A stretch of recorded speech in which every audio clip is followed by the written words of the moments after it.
अरे अरे हमरे करेजा के बहुत होला गर्मी।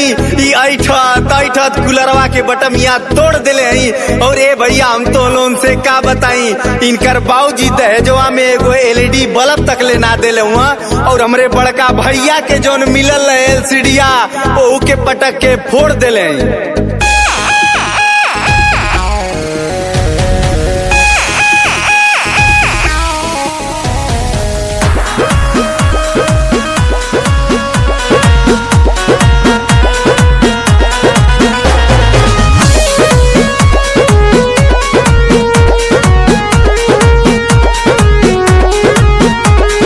गरमी होला बेसी हमके लादन ऐसी।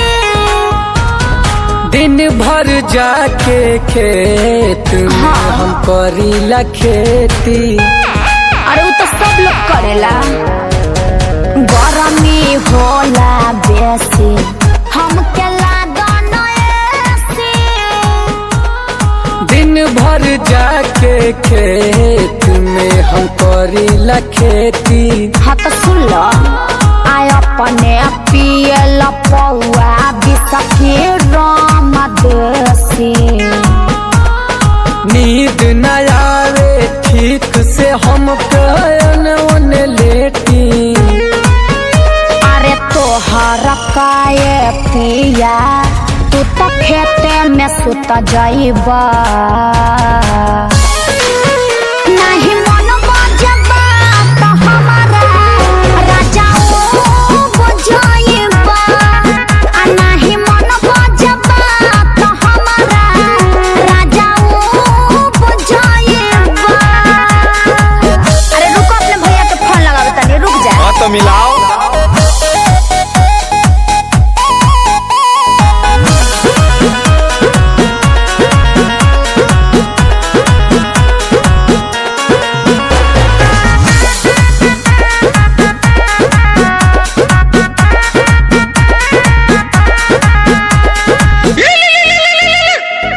भैया से बतियाबा। हम कुत्तों से बात नहीं करते। आले दीदा इथे मत बोला का भइल।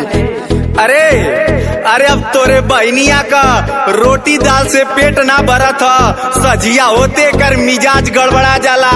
और ए सार तो के हम का बताई, जैसे ही ले जाई न के बाजारे गोलगप्पा देखते कर मुँह बवा जाला। मिलेला न ठीक से खाए क्या खाना, सासू गोतनिया के सोनी रोजताना। परेशान बने हम। दिन भर में कपक के रहेली रोजाना। कहला झूठ बोले लो। काम जब पड़ेला त करेली बहाना। चली जाइब छोरी जनई हर तो बजाइब। नहीं मन